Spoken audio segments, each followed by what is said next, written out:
আপু একটা প্রশ্নের উত্তর দিতে পারলে কিন্তু আজকে আপনি পেয়ে যাচ্ছেন 2000 টাকা পুরস্কার। আপনি কি উত্তরটা দিতে রেডি? অবশ্যই। তাহলে কি শুরু করব? হ্যাঁ, শুরু করা যাক। আচ্ছা, আমার প্রশ্ন হচ্ছে আহ, রাস্তা দিয়ে একটা ছেলে এবং একটা মেয়ে হেঁটে যাচ্ছে। রাস্তার মধ্যে হঠাৎ করে একটা 2500 টাকার নোট দেখতে পেলো। টাকাটা কে নিবে, ছেলে নাকি মেয়েটা নিবে?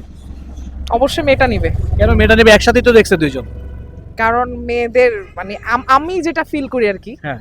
মানে মেয়েরা একটু শপিং এর প্রতি দুর্বল, তো আচ্ছা। তাদের হাতে টাকা আসলে ফার্স্টে তারা মানে মার্কেটে চলে যায় শপিং সেটা করতে। ঠিক আছে, কিন্তু বিষয়টা হচ্ছে কি, আপনি বিচারের দিক থেকে দেখবেন দুইজন মিলে একসাথে রাস্তা দিয়ে যাচ্ছিল, টাকাটা দুইজনই একসাথে একসাথে চোখ পড়ছে এবং একসাথে নিতে গেছে, বিষয়টা এমন হয়েছে। এখন বলেন আপনি আর টাকাটা কে নিবে? দুইজনেই নিতে চাবে, এখন হচ্ছে তার ভাগ্যের উপর নির্ভর করে যে কে আগে নিবে। অ্যান্সারটা ভুল, কারণ হচ্ছে 2500 টাকার কোনো নোটই হয় না, ঠিক আছে? দর্শক, আপু কিন্তু উত্তরটা দিতে পারে নাই। যারা উত্তরটা জানেন কমেন্টে লিখে দিবেন, ভিডিওটা শেয়ার করে দিবেন। সবাই ভালো থাকবেন, আল্লাহ হাফেজ।